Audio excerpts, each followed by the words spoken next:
So hello guys, Radhe Radhe. তো দেখো, তোমাদের যেহেতু বলেছিলাম নীল পুজো, আর এটা হচ্ছে নীল পুজোরই রাত্রেবেলার ভিডিও। এখন বাজে প্রায় 12টার। আমি, মা, পাড়ার কাকিমারা সবাই কিন্তু সারা রাতই ছিলাম। তো দেখতে পেয়েছো সমস্ত সন্ন্যাসীরা যারা উপসী আছে তারা সবাই কিন্তু এখানে বসে পড়েছে পুজো দেখতে। আর আমি তো বাটা দিয়ে আসার পরই খেয়ে নিয়েছি, আমার খাওয়ার একদম ইচ্ছে ছিল না, বাবা জোর করে খাইয়েছে। কারণ চোখ মুখ উল্টে আমার মাথাটাতে সব ঘুরছিল। আমি জানি না এই উপোসটা করার পর আমার কেন আজকে এরকম হয়েছে। তো তার জন্য বাবা আমাকে জোর করে খাইয়ে দিল। আর এখানে দেখতে পাচ্ছ যে এই জেঠিমা নাচ করছে, ওই জেঠিমার না ভর উঠে গেছিলো। তো তোমরা ফুল ভিডিওটা দেখতে থাকো, তো তাহলে তোমরা বুঝতে পারবে। দাঁড়াও, তোমাদের আমি তার আগে সাউন্ডটা দিয়ে দিই, কারণ ঢাকের আওয়াজ না শুনলে তোমরা তো কিছু বুঝতেই পারবে না। তো তার আগে তোমাদের সাউন্ডটা দিয়ে দিচ্ছি, তোমরা দেখে নাও কীভাবে ভরটা উঠলো।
সো দেখলে বন্ধুরা কিভাবে ঠাকুরের মহিমাটা, কিভাবে ভরটা উঠলো।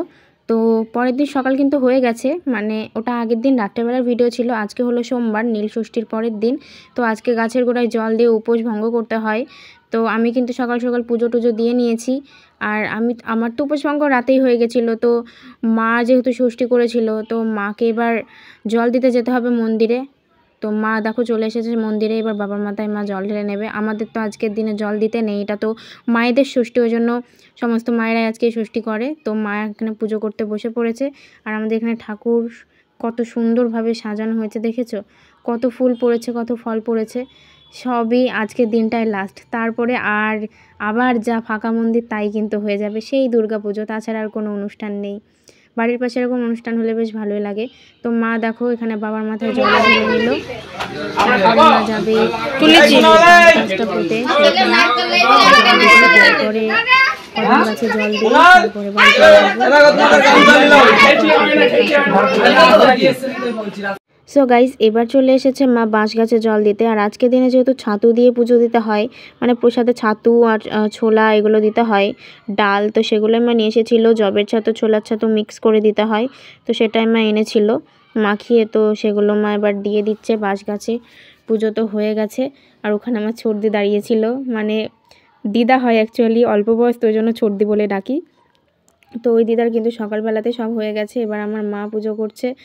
আর ওই যে এখানে পাঁঠাগুলো দাঁড়িয়ে আছে, কারণ ওদেরও আজকে কষ্ট, ওরাও ভাবতে পারছে না যে আজকের দিনটাই ওদের লাস্ট। তো তারপরে মা কদম গাছেও চলে এলো, এবার কদম গাছে জল দিয়ে আমরা বাড়ি চলে যাব। তো এই যে মা এবার কদম গাছ গোড়ায় পুজো দিয়ে নেবে, জল দিয়ে নেবে। তো তোমরা দেখতে থাকো। আর আজকের দিনে এই ষষ্ঠীটা তো সমস্ত মায়েরাই করে থাকে। তো কারা কারা করলে, মানে আন্টি আপনাদের বলছি, কারা কারা করলেন অবশ্যই জানাবেন আমাকে। আর আমার এই যে যারা আছো, মানে যারা আমার ফ্রেন্ডস, তারা করেছো কিনা অবশ্যই জানিও। মানে নীল ষষ্ঠী আমি করব ভেবেছিলাম, বাট বাটা দেওয়ার পর আর করা হয়ে ওঠেনি, শরীর খারাপ করছিল বলে। তো এই যে মা কিন্তু কদম গাছ গোড়ায় জল আর দুধ ঢেলে দিল। এবার মা হচ্ছে প্রসাদ দিয়ে তারপরে চলে যাবে। তো এই যে মায়ের কিন্তু দেখতে দেখতে পুজো করাও কমপ্লিট হয়ে গেল। তো চলো বন্ধুরা, বাড়ি গিয়ে আবার তোমাদের সাথে দেখা হচ্ছে। সো বন্ধুরা বাড়ি কিন্তু চলেও এসেছি, আর আমার বোন দেখেছো এখানে খেতেও বসে পড়েছে। আমার বোন লিপস্টিক পরতে কী যে ভালোবাসে, বাড়িতে বসেও দেখো লিপস্টিক পরে বসে আছে, লিপস্টিক পরেও ভাত খাচ্ছে বেগুন ভাজা দিয়ে। আমার বোন বেগুন ভাজা খেতেও প্রচণ্ড ভালোবাসে, বেগুন ভাজা হলে ওর আর কিচ্ছু লাগে না।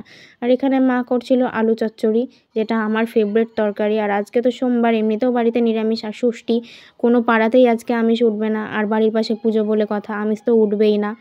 তো এই যে মা এখানে আলু চচ্চড়ি বসিয়ে দিয়েছে, আর ওখানে আমার বোন ভাত খাচ্ছে। আর এই দিকে রয়েছে এই যে বাঁধাকপির ঝাল, ডাঁটা চচ্চড়ি মানে সজনে ডাঁটার চচ্চড়ি।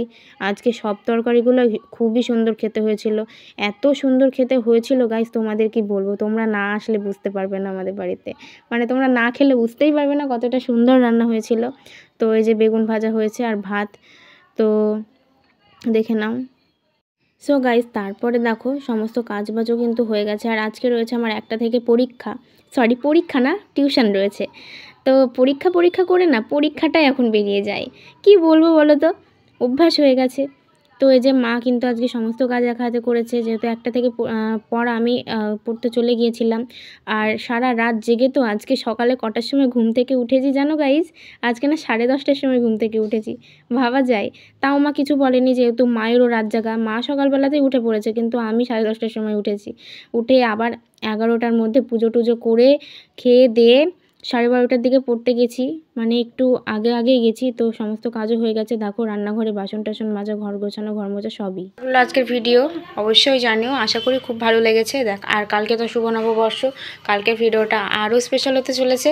আর বুধবারে তো ভিডিওটা আরও স্পেশাল, কারণ চড়ক পুজো রয়েছে, চড়কের মেলা রয়েছে ক্লাবে, তো সেটা তোমাদের অবশ্যই জানাবো। আর দেখতে পাচ্ছ চোখ মুখ আমার গর্তের ভিতরে চলে গেছে, সারা রাত জেগে 10:30টার সময় ঘুম থেকে উঠে ঘুমের জের কাটেনি, টিউশনেও আমি এরকম ঢুলতে গেছি, ওখানে গিয়েও আমার ঘুম পাচ্ছিল। তো এখন আমি কোনো রকমে ইংলিশ স্যারের পড়াটা করে তারপরে আবার শুয়ে পড়বো, আজকে আর রাত জাগবো না, কারণ আজকে রাত জাগার মতো কোনো কিছু নেই। তো চলো গাইস আর বেশি বকবক না করে দেখা হচ্ছে কালকের অন্য ভিডিওতে। অবশ্যই কিন্তু ভিডিওটা লাইক কমেন্ট শেয়ার এবং সাবস্ক্রাইব করে যেও, হ্যাঁ। তো গোপুর আশীর্বাদে সবাই ভালো থেকো, সুস্থ থেকো, সাবধানে থেকো এবং নববর্ষ খুব খুব খুব খুব ভালো কাটিও। তো চলো টাটা।